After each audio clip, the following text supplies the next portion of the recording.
এসো হে বৈশাখ এসো এসো, এসো হে বৈশাখ এসো এসো। সবাইকে শুভ নববর্ষের শুভেচ্ছা। আহ সকালবেলা ঘুম থেকে ওঠার একটু আগে মা ঘুমে থেকে বলে গেছে তোমার জন্য মাছ ভাজা রেখে গেলাম, আর সবকিছু রেডি করে রেখে গেছে। তো ভাবলাম একটা ভিডিও বানাই। দুঃখের বিষয় আমার যে মাটির হাঁড়ি পাতিল কেনা ছিল, বাসন কোসন কেনা ছিল, ওগুলো একটাও আমি খুঁজে পাচ্ছি না। মা বাসায় নাই, আর বাসার জিনিস আমি নিজে থেকে কোনো কিছু খুঁজে পাই না।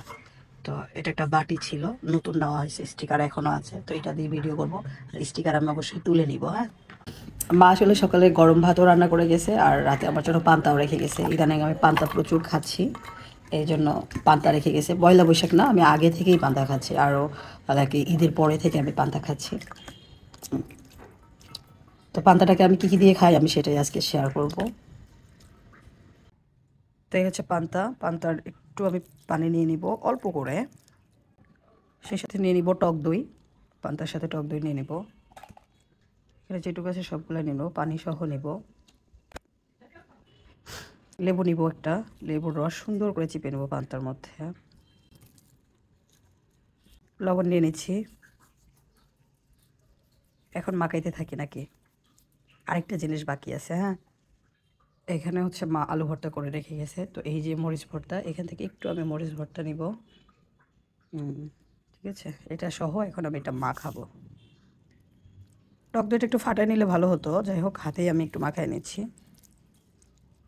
এটাকে সুন্দর করে এখন মাখাই নিব আমি। অলরেডি সুন্দর একটা কালার আসছে।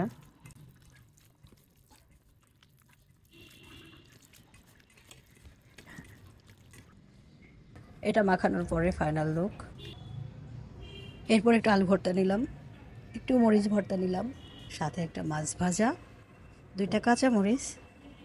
এবার দেখুন তো কেমন লাগছে। অনেক লোভনীয় না? আমার তো বেশ ভালো লাগছে। এখন হয়তো বা অনেকেই বলবেন কেন একটু পেঁয়াজ নিলাম না, কারণ পান্তার সাথে পেঁয়াজের অনেক ভালো যায়, কিন্তু আমি না সত্যি কথা কাঁচা পেঁয়াজ খাইতেই পারি না, খুবই কম খাই, পান্তার সাথে একদমই খাইতে পারি না। তো আমি নেই নাই, আপনাদের ভালো লাগলে আপনারা খেতেই পারেন। এবার খাওয়া শুরু করি।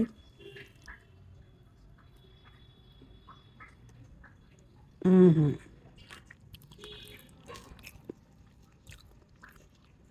অনেক মজা। একটু মরিচ ভর্তা নেই, এবার একটু পান্তা দিয়ে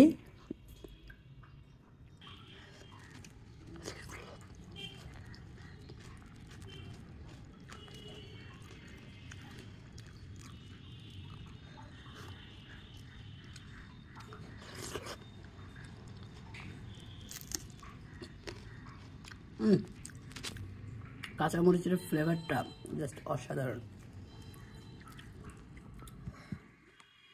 মাছ, তো মা যখন আমাকে মাছ ভাজার কথা বললো, আমি ভাবছিলাম ইলিশ মাছ ভাজা রেখে গেছে। ও মা এসে দেখি বাটা মাছ।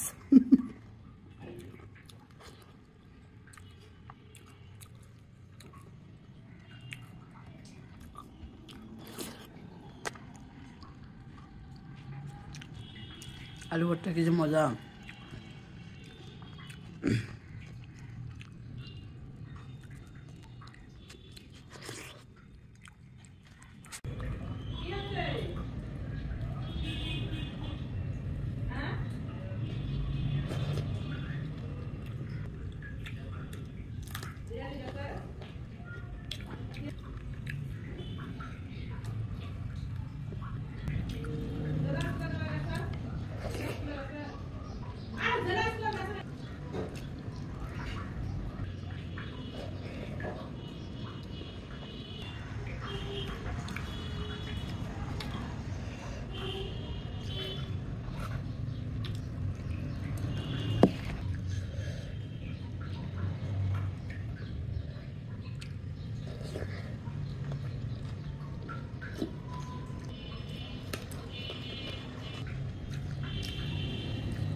অনেক মজা।